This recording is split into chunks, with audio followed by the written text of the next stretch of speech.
Good to go? Okay. Good evening. Welcome to the meeting of the Board of the Select Board, 8/5/25, 6 p.m. I'll call the meeting to order. We'll start with the Pledge of Allegiance.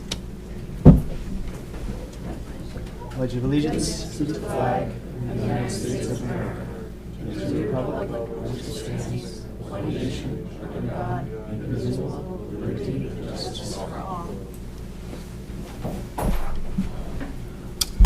Okay, so we have a few appointments to start off with. We're going to start right away with the presentation and discussion of the proposed Central Elementary School building project. So I'll ask for the record, just your name and your position, and you might want to introduce the team. the board. Yep, whoever else you got with you. Absolutely. Kick us off. Yep. Great.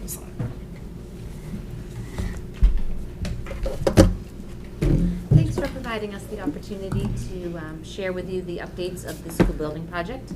I know all of you know me, but for those watching at home, Gina Williams, Superintendent of Schools and Chair of the Central School Building Committee.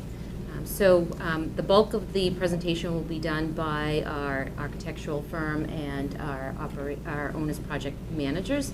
But I just wanted to start out by introducing the team, also acknowledging we have members of the building committee here as well. Carol and Charlie obviously being members of the team. So the work has begun. It's been going on for over a year now since the approval of the feasibility funding.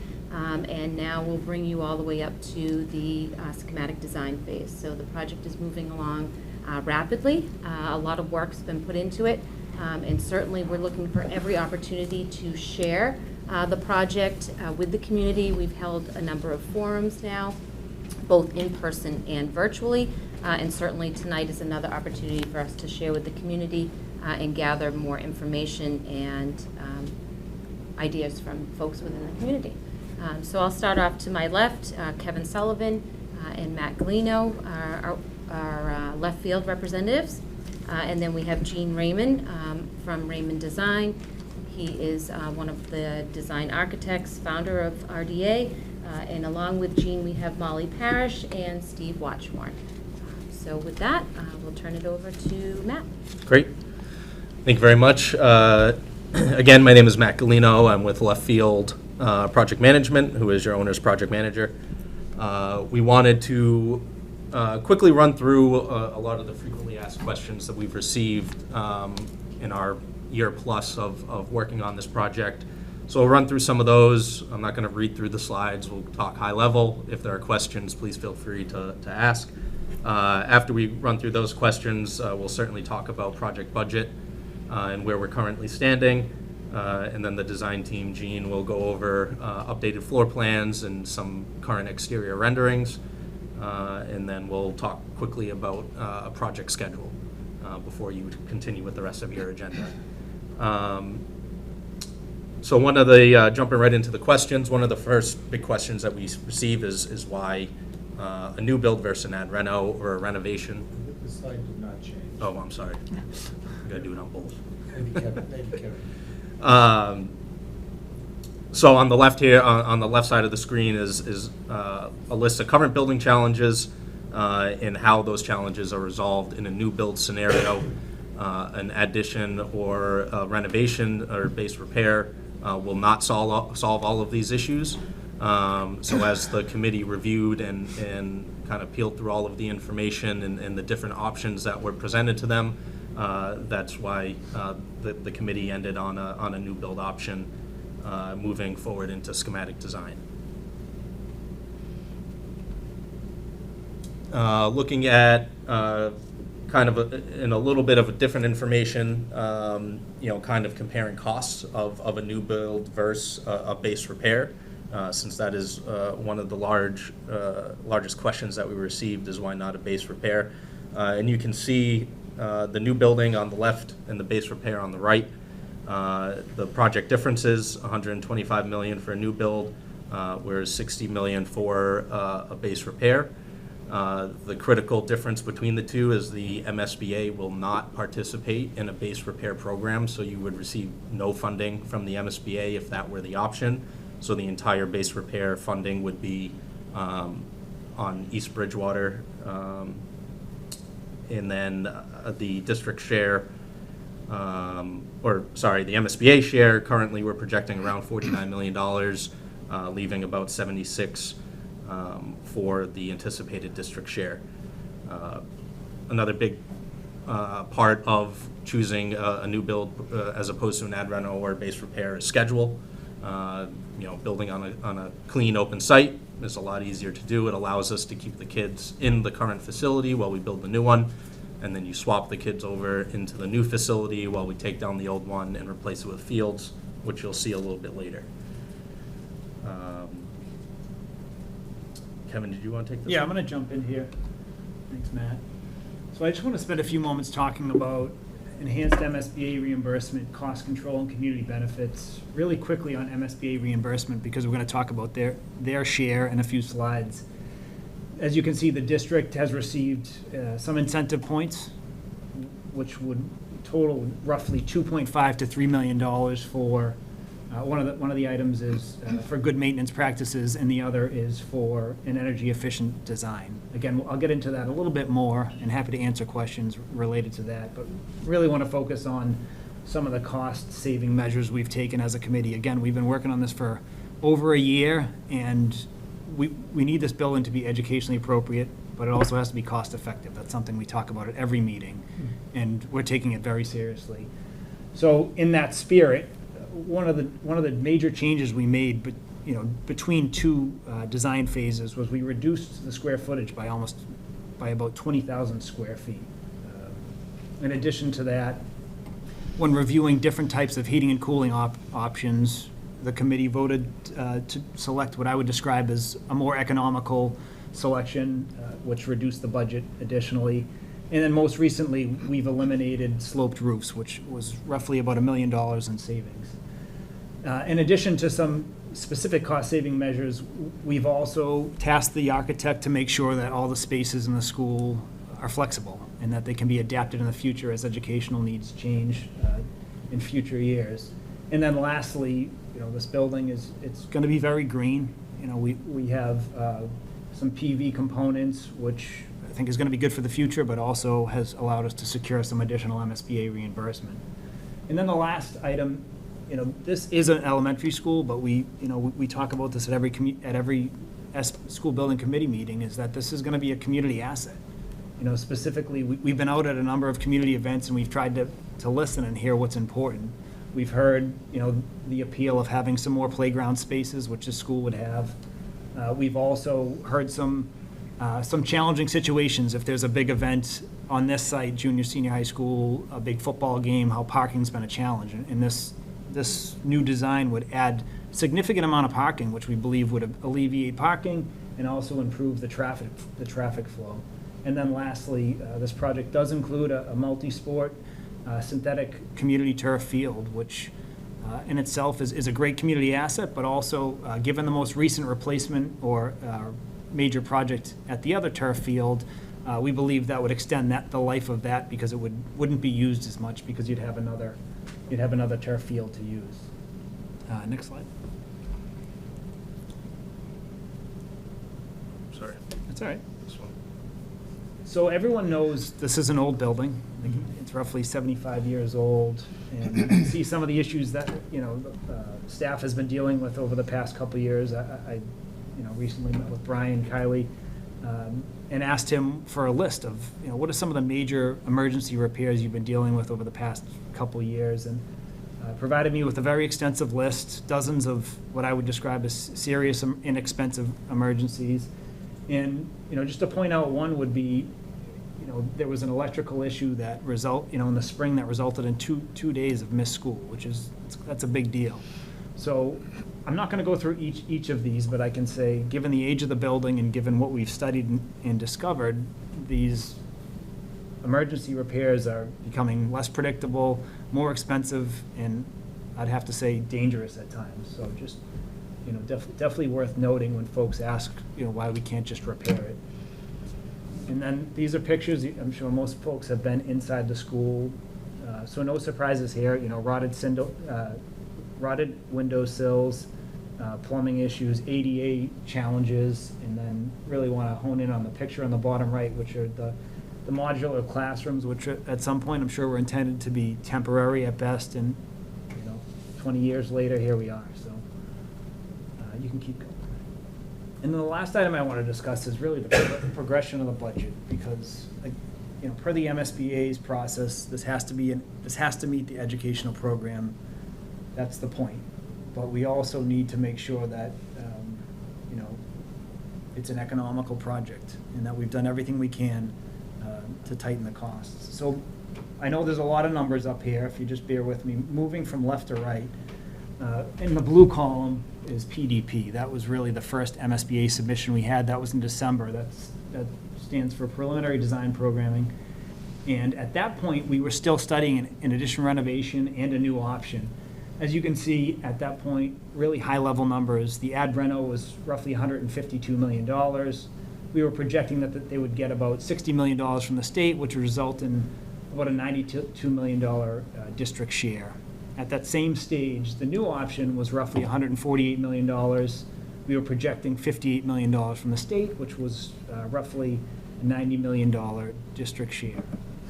So as we move forward into the next phase, preferred schematic, which is submitted to the MSBA around March, we had more information, and we made some design changes. Specifically, we reduced the size of the new option because we were able to reduce it and create a more efficient design, which is easier to do. I'm not an architect, but I think it's a lot easier to do in a new building than an ad reno. So at that stage, the ad reno was still roughly $150 million. MSBA projected grant $59 million, district share $91 million. The new option had been reduced to about $134 million. We were projecting about $51 million from the state, which would have resulted in about an $83 million district share. And then here we are today in the far right, schematic design. We're currently targeting the August board meeting for submission to the MSBA. And at this stage, we've been through comprehensive cost estimates, reviews, reconciliations. We have the new option at $125 million.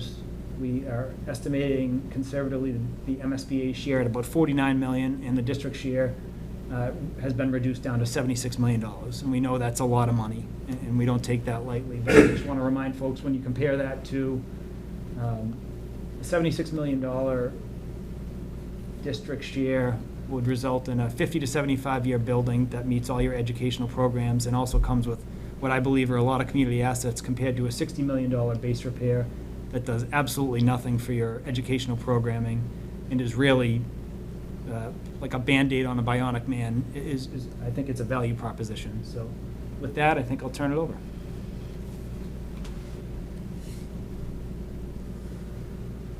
Great. So I'm just going to run through some of the site planning and then just how the building relates to the educational program, and I'll try not to go on and on so your eyes don't glaze over. Appreciate that. But Kevin had mentioned that, so it's not only the building that relates to the educational program, but there are those improvements to the whole site, the whole campus. And one of them is additional parking, right? So we're going to provide like 120 plus parking spots for this building, but we made sure to locate a lot of them kind of between the building and the high school. So there's going to be more parking directly adjacent to the high school for those weekend community events or evening events. The other thing is we have a bunch of colored lines on here, and what we're trying to do is make sure that traffic flows through, and we know we're coordinating with the junior, senior high school traffic at the same time. So on the upper, Route 18 goes from left to right on the upper part of this diagram. And the orange line is buses coming in either from Plymouth Street or off of Route 18, but then going from left to right and back out onto Route 18. So we've segregated the buses, and we have a really long area, so you don't have to do it at 4 at a time, and then call up more buses.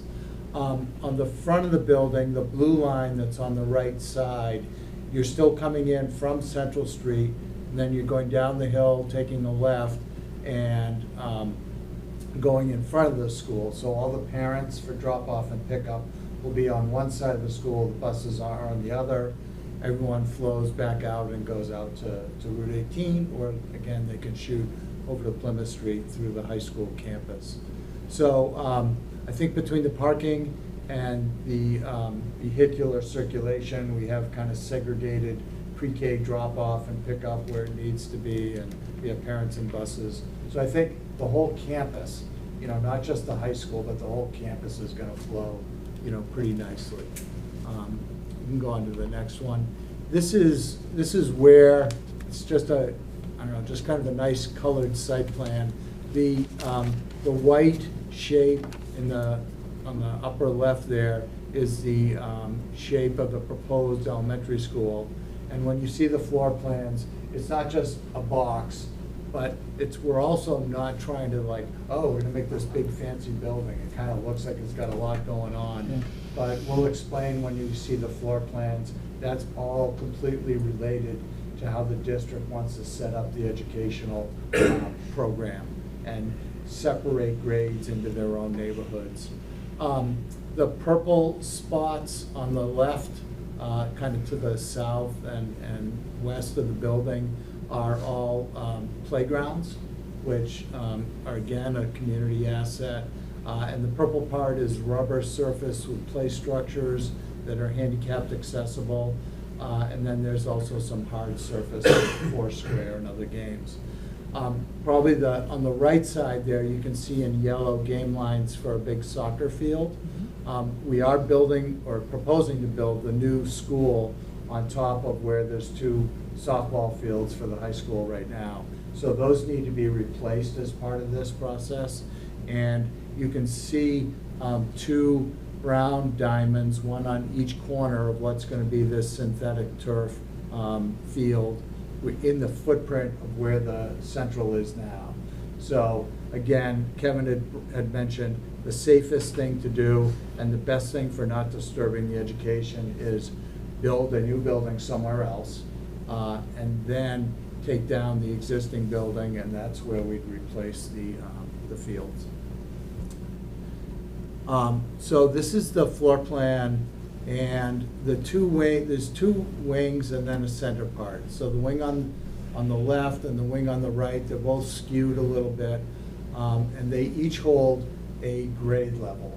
And so we keep describing these as there's a pre-K neighborhood, and it consists of 6 pre-K classrooms and some special ed programs that support that. On the right, with kind of the pinkish classrooms, is the kindergarten neighborhood.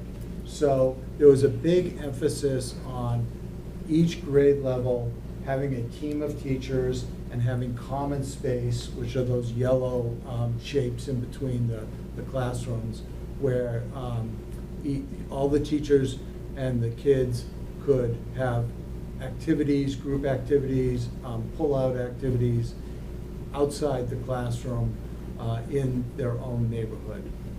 The area in the middle, it's anchored down on the bottom with the gymnasium, which the MSBA will pay, they say, hey, for an elementary school, 6,000 square feet.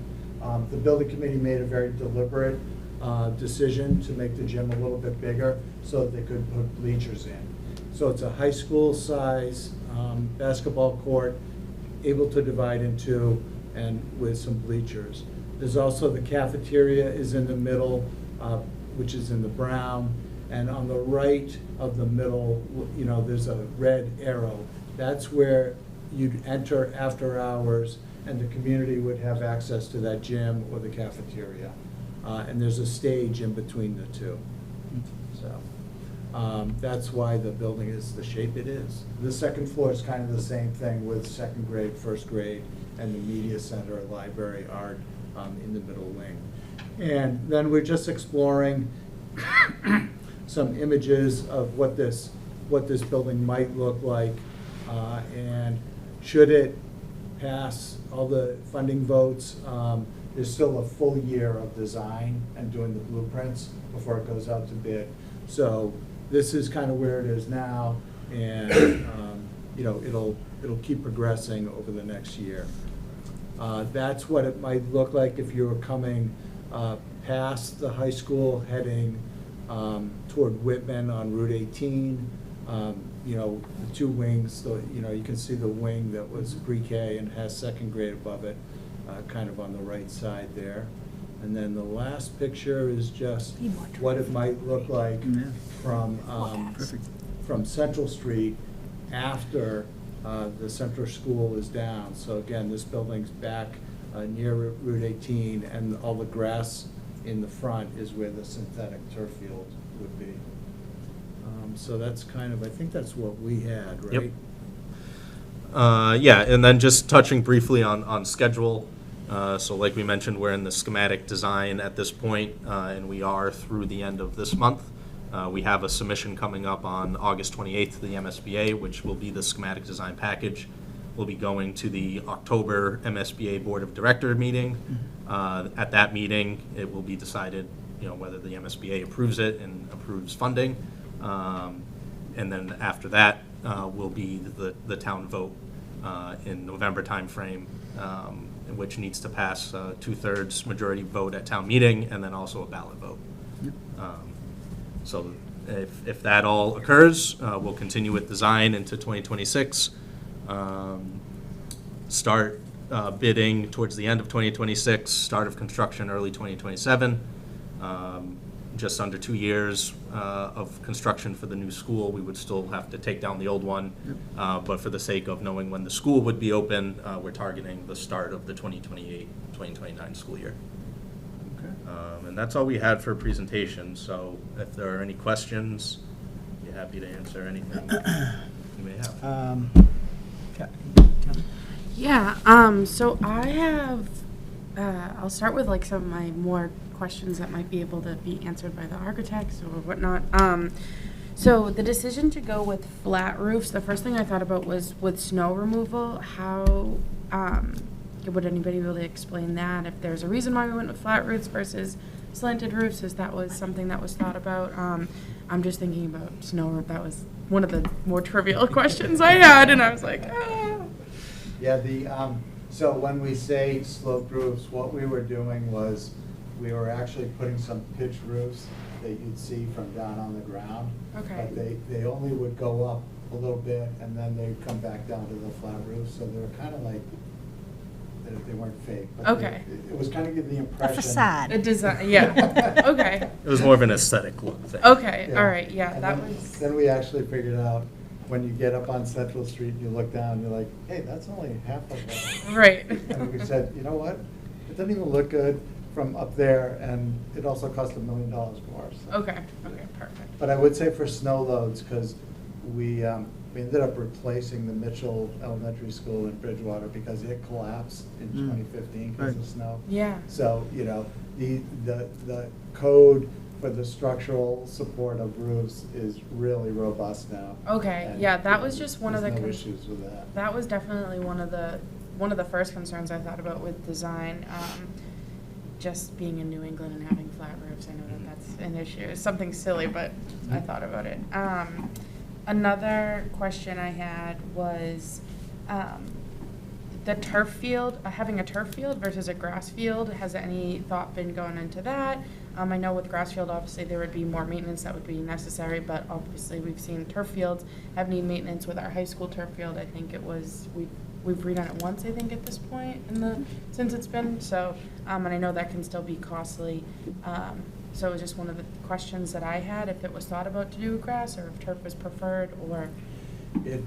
We did think about doing it in grass, and it was a little bit less expensive, but our experience, I don't know about left fields, is, when the wonderful thing about turf fields is you can play on them all winter.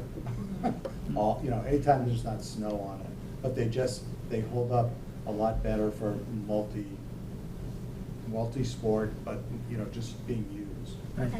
And I think talking to Patrick Glenn, who's our AD, you could probably touch on this too, Jeannie. Like, some events can't be done there on that field if it's grass versus. Right, versus right now, the turf field is utilized for many more sports than any of our other fields. So I think Kevin had mentioned earlier, we're 13 years in replacing, that if we had 2 turf fields that are going to have the football games, the soccer games, lacrosse, field hockey, then we might not be replacing it as often, because now we're balancing out the use of it. Okay. Just to add one thing, this is something that the committee spent a lot of time looking at. There's somewhere around 18 to 20 people on our school building committee, and we looked at costs, upfront, long-term benefits, community benefits, and I think the school building committee unanimously is currently supporting the turf approach. Okay. I think it's a good value. I learned more about turf versus grass. I was going to than say, I know. I've learned more than I could ever forget. Is that how Yes. that goes? I know that there's a lot, Forgotten with the what it turf was. field over here, there was so many questions that came up, so I figured I would ask. And then, in regards to timeline, I know Katie isn't here, who's our town clerk, but I know she'll have some questions, so I don't want to ask without her being here in regards to like an election and a special town meeting. So I'm gonna table those, I think, for now, because Katie's not here, and I don't think any of you guys are clerks. I think it depends but on I the think- question. I think some of the information is readily available. I mean, the reason, under normal circumstances, if you check with most municipalities that have a building project of this size that requires a debt exclusion, you'll have a vote at a town meeting early in the week, and then most towns have their elections on Saturday, whatever the election, special or annual, and it will be that following Saturday. Mostly it keeps, for a couple of reasons. One, we find out very quickly whether we've got the yes votes on both of them. We don't wait. It keeps the project in the public's eye on a very short timetable, rather than saying, okay, we're going to vote at town meeting on one day and then wait a month or 3 weeks or whatever to have another vote, where there's really no reason to do so. I think there's a technical question that we're working with town council about whether we can post it in one warrant, but even if we can, we post 2 warrants. You post one for the town meeting on the 10th and one on the town election on the 16th. There are costs involved. We know some of the costs. If we're going to have a town election at any time before May, we were going to have to send out postcards to tell people not about the election, but the fact that the town elections from now on will be held over at the Mitchell Middle School. There's costs involved, obviously, in holding the election, whether it's details, whether it's election workers and such. And I believe it was something on the order of a total of $17,000 between, I think, the mailing and the cost for the election. And nobody wants to spend money that we don't have to, but on the other hand, if we're having the meeting on the 10th, and we'll go back to why we're doing that in a minute, having a town election farther into the calendar moves it much more closer to Thanksgiving, or heaven forbid, into December, and trying to get people to come out to vote as we get closer to any of those holidays is more difficult. The November 10th was tied into the MSBA meeting schedule, in the sense of we have a time that we aimed for to bring the project to them. They go through an approval process. It's not instantaneous. It goes over something like a month and a half. So we have to get it in early to meet a meeting deadline in October. And then we wanted to, once we knew that we had an approval from the MSBA for a certain amount of money and a certain reimbursement rate, that we will be able to then come immediately to the town and say, we've got the MSBA saying yes, here are the plans, say yes, say no, we'll move ahead. That's why the dates were being used. We're also contemplating having a special town meeting on October 27th, because we wanted to separate the school out as its own thing for that one night, because I expect it to be a relatively, for East Bridgewater, long meeting. Right. It'll be the biggest project we've done since the senior high school in terms of actual dollars. It's obviously going to be even bigger than that. But to devote that, and we're going to have a number of articles on other subjects. We did not want some very long meeting handling all that, plus the school. Handle everything else, whether it's appropriations or bylaws or anything, in October, have the school by itself in November. Right, and I think you guys have done a very good job at giving as much information to the public as you can on this. I want to say thank you to the entire committee for doing that, and any questions that I've had, you guys have been great at answering, and the forums are extremely helpful. I think my question, specifically in regards to, I want it to be as least confusing for constituents as possible, in regards to the town meetings and the election. So I wanted to know, what was the reasoning if we were to move the town election? And this is where I don't know if Katie would be able to answer this question more so than you, Charlie, but the, having it all at the high school. The floors are being refinished on the gym. Right, so if the plan is to ultimately move the election, the town elections to the Mitchell School, and the rationale for that is May, the junior senior high school is rented out every single weekend in May and June with Dance finals. and everything else. So it's created a lot of traffic issues. We've heard that residents have just driven away. Yes. and not. So ultimately, the change is going to happen. We figured if it's going to happen for May, it's just as easy for us to have it happen for this. Our volleyball coach does not want the gym floor waxed before volleyball season.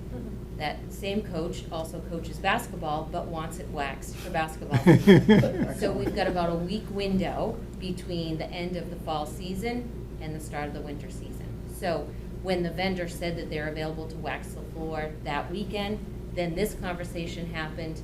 I thought, well, if we're gonna move it ultimately anyways, maybe we could move it, get the vendor in, get the floor waxed, not to disrupt volleyball and not to disrupt basketball. So, Yeah. Certainly, if the purview is to wait until May and have that mailer go out in May, then we just readjusted the junior senior high school and rescheduled the waxing of the floor. Yeah, that was just one of the questions, because I know specifically in the election, the election that we had most recently in May, it was like a parking issue and the confusion with the mailer. And I think my first meeting, we had our town clerk come forward and be like, this was a disaster. And I don't want to see that at all, because I think this is such an important project for the community. I want it to be a streamlined information. I know we'll do our due diligence regardless if we do have to have an election moved from the junior senior high school to the Mitchell school.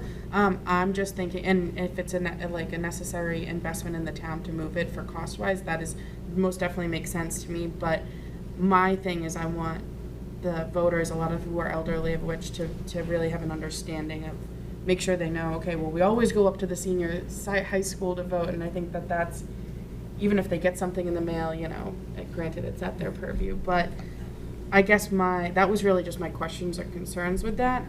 But again, like the town clerk, and I know you guys are tethered to that MSBA guideline. Doesn't matter, regardless that you're tethered to that. So, yeah, that was really just my questions that I had Lost. there.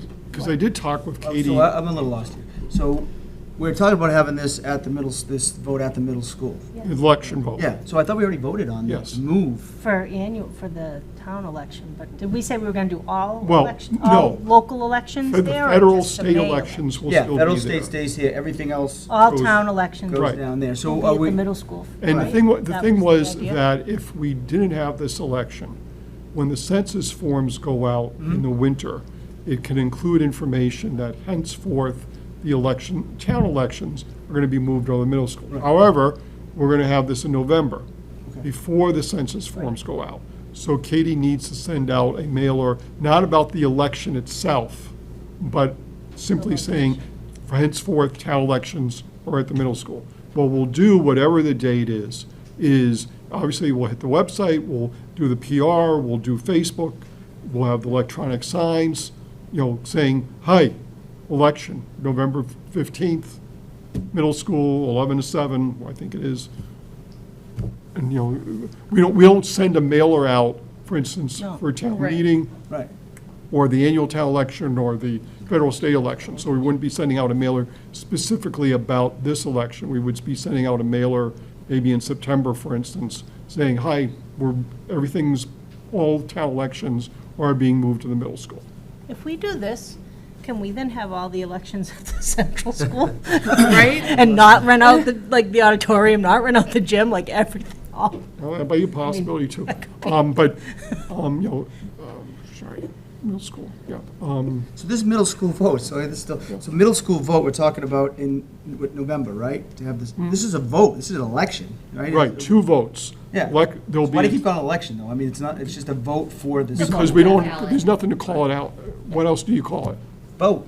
Vote Okay. for this. for Well, the because there are 2 project. votes. Well, There's yeah, a it's not vote the at town meeting vote, it's Right. Yeah. a ballot. Project A vote. ballot. I got schooled on this, all this from It's a the ba- town a clerk ballot too, vote. so I had to get like my, It's more confusing that way. Inevitably, I'll say the November elections, we have no school for students, we have professional development. right. Every year, people show up at the Mitchell School looking to vote. Absolutely. Because for Yeah. years, we all voted there, Regardless right? of, So, Right. however, whatever mechanisms we use, there's still gonna be Confusion. some yeah. people that are confused, so. I think for, certainly, for $130 million, the people They'll figure it hopefully out. will figure out when they Right. go into, to Right. vote, And that that's would why be it's the like, case. that's, if this is like it's a necessary investment that we have to have, I think we spoke about it with, the town accountant, that is, she clarified too, she was like, I think it's a necessary investment, I agree. We really just gotta work on. But I did talk to Katie on Monday before she left, she's gone for a couple of days, about the elections and such, and she said all her concerns have been dealt with when I talked with her Yes. that morning. So Great. I think, there were plenty of conversations late last week about all this, and, I understand why she was asking questions about it, but I think those questions have been answered, and she's comfortable now with the situation. Yeah, she definitely was helpful in answering a lot of the clerk questions that I had, Right. so. Anything else? Or? No, that's Okay. everything, thank you. I know you're on the I know, I'm on the committee, know if so you I had don't any- want to, I don't really have any questions, because I've Okay. been Yeah, part of the process for most of those Right. very long meetings. They're very long meetings. But Big everybody's, but that's good, because everybody's been very thoughtful, put a lot of thought and care and asked questions into all those decisions. Nothing, and listen, and I was team like sloped roof. I really liked the look of that. I could tell when I asked the question that it was. When that got taken away, I was like, but, You've got an extraordinary But number of people involved in this, as you all Yeah. mentioned, 17 to 20 people on Yeah. the committee, and people are showing up for all these meetings, they may go 2 hours or more each session. Yep. They're putting a lot of time and effort. I mean, obviously, you all are also, but it's a group of volunteers, for the most part, who are also doing this and making, we got them from all walks of life, all industries and points of view and everything, and to have that group come up with this plan, working with the architect, working with the project manager, is fantastic. yeah, it really is, to have that many people. How many of our votes have been unanimous? It's really been remarkable. We've been led by a great group. So, that's it for me. Okay, thank you. Yeah, look, I'm all in on the project. Obviously, I want to see, it needs to be done. More importantly, we need to get rid of that yellow cottage over there at some point. That's the Still- frosting on the cake with Right, this. It right. goes away. I've been screaming about that thing for like 6-7 years now. At least. So that will be. Don't say that's why we're doing this. No, well, I may. It's Added benefit. Yes, little frosting I on may. But, yeah, as far as the committee and putting all the project together, obviously, thanks for the time and the effort. I guess my only question would be, the public outreach that you guys are involved in. How's it going? Is there some other stuff that we can help with to, get more people educated with it? And, me and Gina talked about this today. This building really is going to be for people about your age, really, right? Because that's the people that are going to have the children, 5, 6, 7, whatever it is, that are going to utilize this. So, I'm going to kind of lean on you a little bit too. Like, we need your crowd, we really do. And I think, and you tell me, and that's why I'm kind of leading to this. Is that probably a goal to see those, those voters, those kids, I'm going to call them kids because Right. younger than I am. I said at one of our meetings, we need to be going to weddings. Right? Yeah. Like, that's 100%. that's our marketing is. venue. It's true, We but- should be hanging out at the Villa every Saturday and Sunday. Yeah. Or we go to Katie and say, we want to have the marriage license from the last 3 years, and we do Yeah. a special mailer. But just maybe to touch on that a little bit so Right. that people that are And that listening- is the biggest difference. We have members that are on the committee who were here for the junior, senior high school. And we knew the population we were serving. They were the current central school students. So it does make it a little bit more challenging with an elementary school, knowing those students haven't been born yet. Yeah, right. So, the committee and our team has done a great job with coming up with opportunities for us. We've had, like I said, we've had 4 forums. They haven't been, widely attended. We've tried alternating between in-person and virtual. We were at the multicultural event on the Common. We were at Dale and the Duds. We've been at the Little League fields. We're hoping word of mouth is going to definitely start to grow. The last thing we want, whether it's a yes or a no, the last thing we want to hear from people is they didn't know Exactly. about the project. What's going to really help is being at the open houses, the open house for Central Oh, yeah. School, Mitchell School, junior, senior high school. That will certainly help.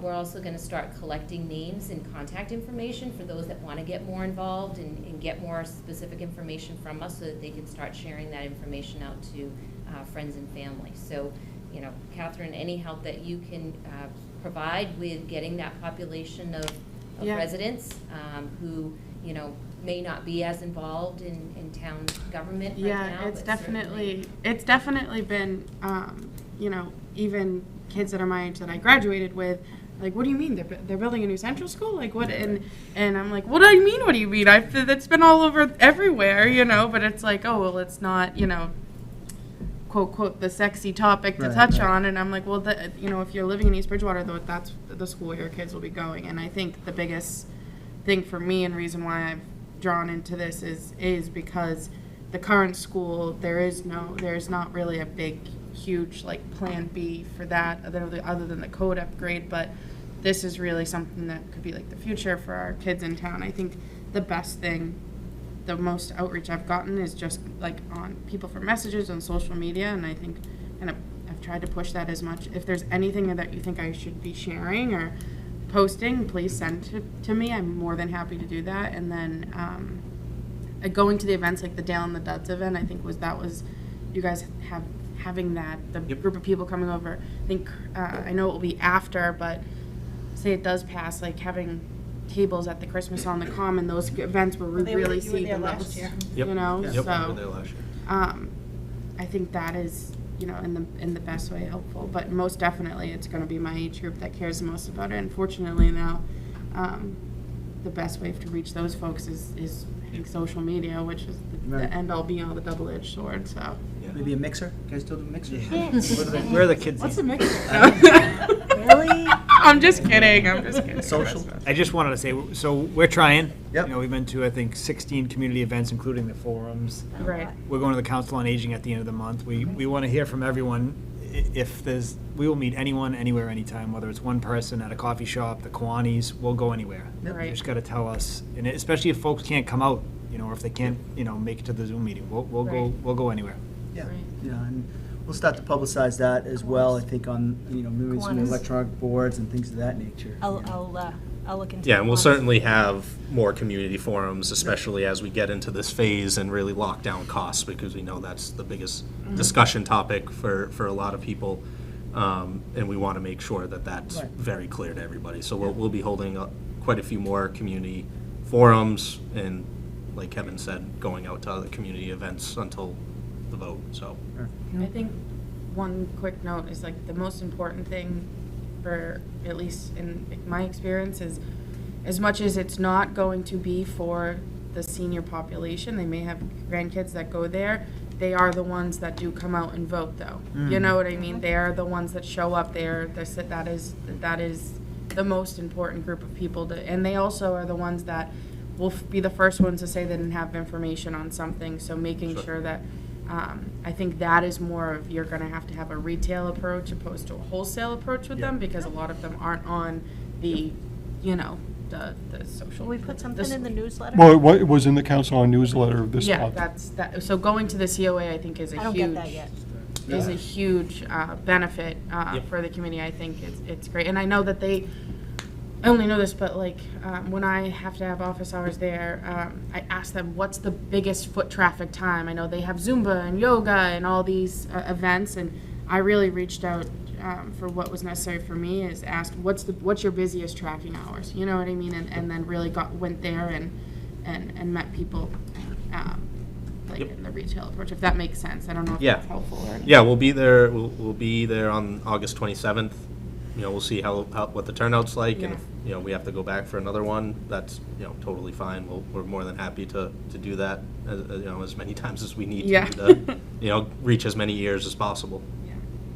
Peter, I did invite the Finance Committee members and the Capital Plan Committee meeting members here, also department heads. I don't know if you want to allow any questions from our Yeah. audience here? Sure, yeah.